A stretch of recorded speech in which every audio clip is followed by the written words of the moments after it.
In Voters Decide, both the Trump and Harris campaigns have been out on the trail this weekend as the presidential race heats up. Christiane Benavidez reports that new polling suggests a shift in the tide.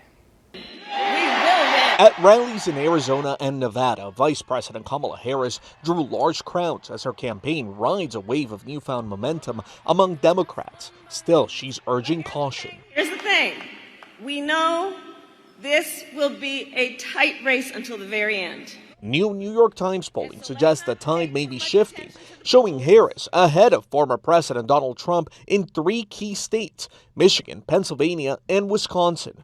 Republican vice presidential hopeful J.D. Vance on Face the Nation was pressed on whether a new Trump administration would take FDA action to limit access to the abortion pill mifepristone. We've talked now, I think, for 6 questions about abortion. I'm still trying to get a clear answer. So for an FDA commissioner that Sure. you would be part of choosing, where that commissioner stands on this drug, would that determine whether or not they are chosen to be put in this key role? I think President Trump has clearly said there are no litmus tests on this particular issue. He just wants to make sure that drugs are safe and effective. The Harris campaign responded.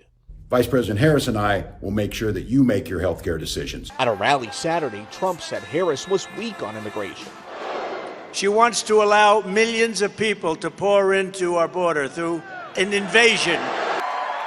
Strong border security and an earned pathway to citizenship. This weekend, Harris promised tougher immigration policies, hoping to undercut Republican attacks. She also mirrored a recent Trump proposal to eliminate taxes on tips. Christiane Benavidez, 2 News, Nevada.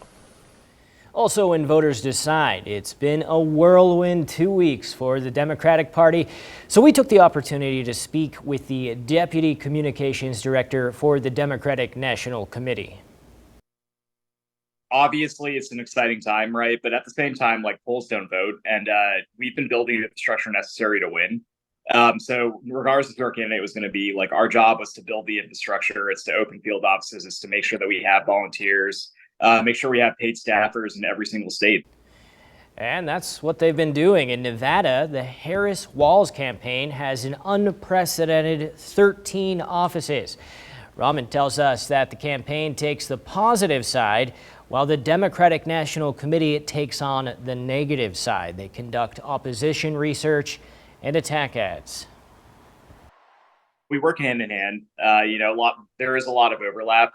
What we try to do, though, like, generally, is that while Vice President Harris and Governor Walz have this positive vision for the country, we're reminding folks about the negative vision for Donald Trump.